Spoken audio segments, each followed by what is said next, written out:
Hello students, आज के session में हम लोग डिस्कस करने वाले हैं कि एक्शनेबल क्लेम का मतलब क्या होता है। ये एक टर्म सीए सीएस के बहुत सारे एक्ट्स के अंदर में कहीं ना कहीं इस्तेमाल होता है। सेल ऑफ गुड्स एक्ट में लिखा गया है कि goods are anything but not actionable claims. तो गुड्स के अंदर में बेसिकली मूवेबल गुड्स आते हैं लेकिन एक्शनेबल क्लेम्स नहीं आते। तो आखिर एक्शनेबल क्लेम्स क्या हैं, आइए जानते हैं। अगर आप हमारे चैनल पे पहली बार आए हैं तो हमारे इस चैनल LEC CACS हब को सब्सक्राइब करके ज़रूर से रखिएगा, बिकॉज इसमें हम लोग CACS से जुड़े हुए बहुत ढेर सारे रिविजनरी लेक्चर्स और कॉन्सेप्ट्स लेकर के आते रहते हैं। फ्रेंड्स, एक्शनेबल क्लेम का मतलब क्या होता है? तो देखिए, मूवेबल गुड्स की अगर बात करें, जो गुड्स बेसिकली एक जगह से दूसरी जगह बिना नुकसान पहुंचाए डिस्प्लेस किए जा सकते हैं, उनको हम लोग आमतौर पे कहते हैं मूवेबल गुड्स। जैसे अगर मेरा मोबाइल है, हम एक जगह से दूसरी जगह इसको शिफ्ट कर सकते हैं बिना इसको नुकसान पहुंचाए। लेकिन अगर पीछे हमारा किया गई एक फिक्स्ड एस्टैब्लिशमेंट है, अगर इसको हमें हिलाना हो तो हमें इसको निकालना पड़ेगा और फिर कहीं और ले जाना पड़ेगा और फिर कहीं दूसरी जगह पर सेट करना होगा। ये एक इमूवेबल गुड है। तो एक्शनेबल क्लेम एक प्रकार का मूवेबल गुड है।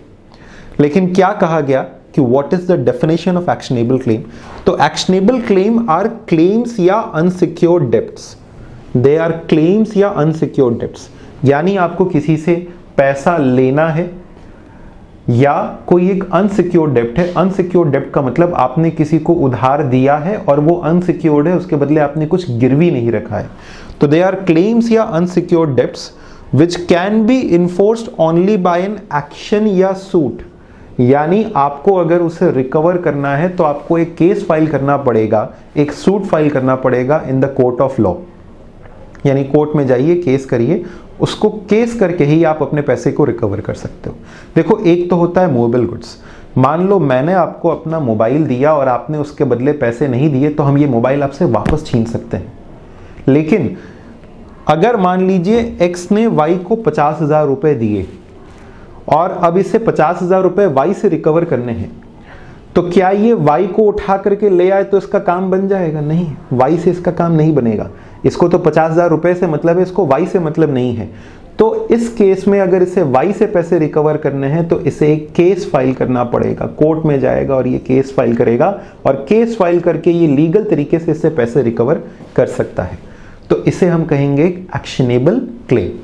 तो एक्शनेबल क्लेम कोई भी क्लेम या अनसिक्योर्ड डेब्ट हो सकता है जिसे इन्फोर्स करने के लिए, यानी जिसे वसूल करने के लिए आपको एक केस फाइल करना पड़ता है, यानी एक एक्शन या एक सूट फाइल करना पड़ता है। जैसे FDR एक प्रकार का एक्शनेबल क्लेम है। ये टैंजिबल नहीं है, इनटैंजिबल है।